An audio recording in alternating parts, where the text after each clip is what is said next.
What happens to your leadership when the pressure is on? When deadlines loom and expectations rise and you feel the weight of the world on your shoulders? How do you show up? And more importantly, how do you stay true to the leader you want to be, not just the one you default to under stress? In today's conversation, it's going to be a solo cast where I unpack what I took away from the amazing conversation with Sabina Nawaz, a celebrated executive coach and former Microsoft leader whose work has touched thousands of people around the globe. Welcome back to the Leadership Project. I'm your host, Mick Spiers, and today's episode 252. It's going to be a solo cast where I reflect on the recent and incredibly insightful conversation with Sabina Nawaz. We spoke in this conversation about how pressure, not power, can push leaders into poor habits, the brilliance of what she calls the Delegation Dial, and the confronting truth that power isolates you from the truth. And finally, a really deceptively simple but very transformational exercise called the multiple meanings exercise. That's what we'll be unpacking today. So let's get into it. The first point is that pressure reveals, not creates. Sabina shared a deeply personal story, how, after returning from parental leave into a high-pressure executive role, she found herself becoming a micromanager, short-tempered and reactive. Not because she stopped caring, not because she didn't have leadership skill, but because the pressure was relentless and she didn't realize the toll it was taking on her behavior. This hit home for me because we've all been there. Under pressure, the very values we hold dear can start to slip. Not intentionally, but subtly. We cut corners, we raise our voices, we stop listening, and we justify it all with just this once, or they'll understand, or this is what the situation calls for. But here's the thing. Your leadership is not defined by how you perform when things are easy. It's revealed when things are hard. Power doesn't corrupt, pressure does. That's one of the most powerful lines from Sabina's interview. And it flipped the script on a familiar quote we've all heard before. So my question to you is this. What do you fall back on when you're under pressure? And are those habits helping or hurting your leadership? I'm going to say this is when the moments really count, where you need to be even more intentional with how you're showing up. You need to be more calm. You need to be more deliberate. You need to do more listening. Some of the greatest leaders I've ever worked with were the ones that were able to remain calm under pressure, to be able to listen deeply to all of the viewpoints in the room about what needs to happen here, the one that made everyone feel that they were part of it, but were still able to summarize at the end of the conversation and give clear direction about what we're going to do next. It wasn't those that just took over and started being directive everywhere. It was the calm ones that took everything in, was able to cut through the chaff and work out what needed to happen. So, what is your leadership like under pressure? Can you turn up the dial in terms of being more intentional, do more listening, and then remaining calm and giving the team a clear direction as to what to do next? The next segment was about this concept called the Delegation Dial, and I love this. It's a brilliant concept, the Delegation Dial. It's a visual metaphor. Imagine a dial you can turn. All the way to the left is full control and micromanagement. All the way to the right is full autonomy and hands-off leadership. The point isn't to set and forget. The point is to adjust the dial based on the situation, the person, and the context. This is what adaptive and situational leadership is all about. Adaptive leadership is adapting to the person. Depending on the person that's sitting in front of you, they may have different needs as to how much direction they need. It's very different to lead an intern compared to a 30-year veteran in your industry. So you need to adapt to the person that's sitting in front of you. And then situational leadership is adapting to what the situation is calling for. Are you in a crisis mode? Is it steady state operation? Are you going into new territory that no one's ever done before?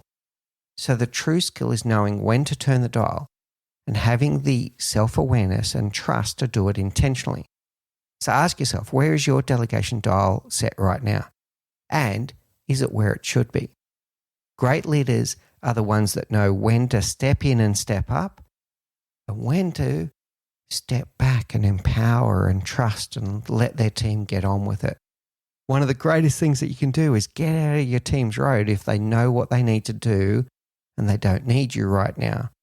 And knowing when to step in when they do need you and having that right relationship with your team that they know when to escalate to you, when to bring you in.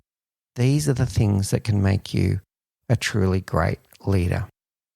The next topic from Sabina was this comment, the power isolates you from the truth. Now think about that for a moment.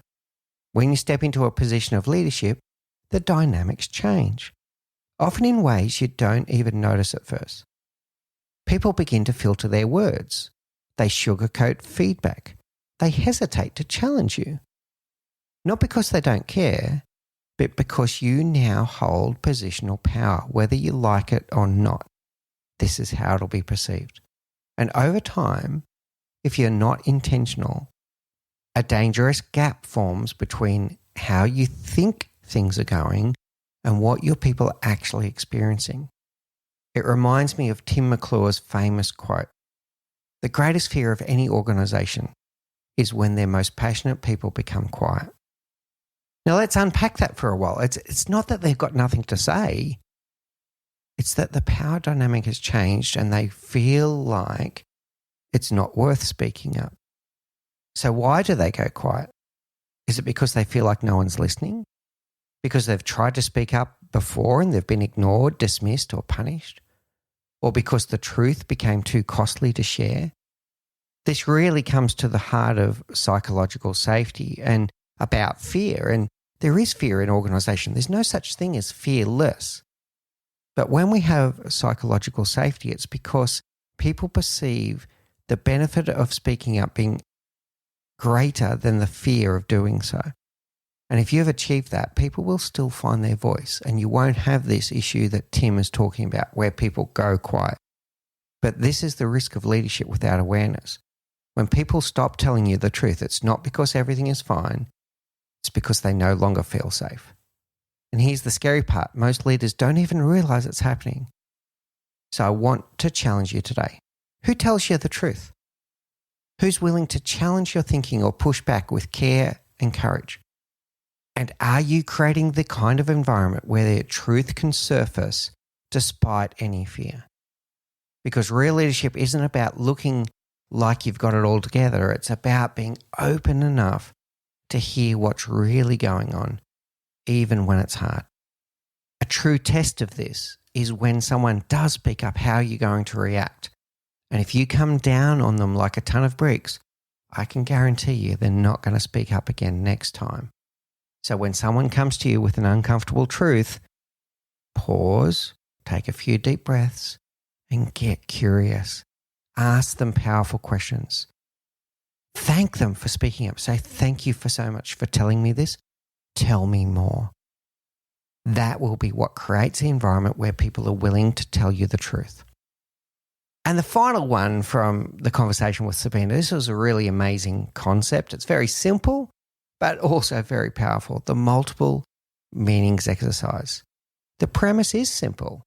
Before you react to someone's behavior, pause and ask yourself, what else could this mean? If someone's curt in a meeting, it doesn't necessarily mean they're disrespecting you. Maybe they're stressed, maybe they're distracted, maybe they just got some bad news. By exploring at least 3 possible meanings, you create space between stimulus and response. And in that space, you get to choose your response. You get to lead, not just react. I've started using this myself, and I'll tell you, it changes the tone of your conversations. It turns frustration into curiosity. It makes you a better communicator and makes you a more empathetic leader. So if you find yourself making assumptions about someone else's behavior, you start having questions in your head going, oh, that person only did that because, or why did that person do that? And start going into almost into an accusation mode, stop and pause and think. Think of at least 3 different meanings as to what the person is doing and why they're behaving in the way that they're doing. And here's the funny thing. Usually the simplest and most innocent explanation is usually the right one.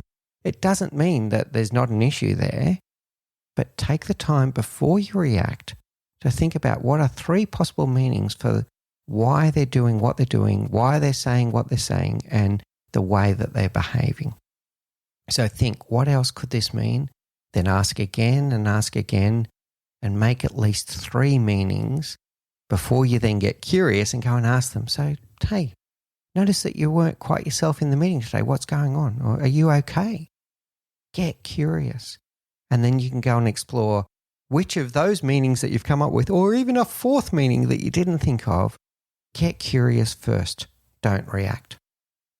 So a final reaction, like leadership is hard. That's why you're listening to this podcast. It is hard, especially under pressure. But if there's one thing I took from Sabina's wisdom, it's this. We have more power than we think, not over others, but over ourselves, over our tone, our presence, and how we choose to respond. Pressure will come. Power dynamics will always exist. But we get to decide the kind of leader we become. So I'll leave you with this. Where are you feeling pressure right now? What's your delegation dial set to? Who's telling you the truth? And what assumptions are you making that need to be challenged? Some of the keys to great leadership are intentionality about how you show up and curiosity to make sure you always remain curious about what's going on around you and how the people are in your team and in your business.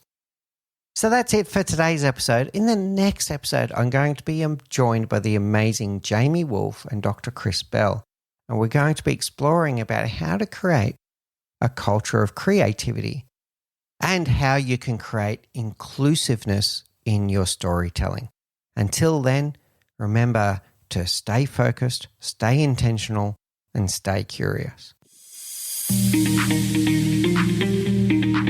Thank you for listening to The Leadership Project at mickspiers.com. A huge call out to Faris Sadek for his video editing of all of our video content, and to all of the team at TLP. Joanne Goes On, Gerald Calabo, and my amazing wife, Spiers. I could not do this show without you. Don't forget to subscribe to the Leadership Project YouTube channel, where we bring you interesting videos each and every week. And you can follow us on social, particularly on LinkedIn, Facebook, and Instagram. Now, in the meantime, please do take care, look out for each other, and join us on this journey as we learn together and lead together.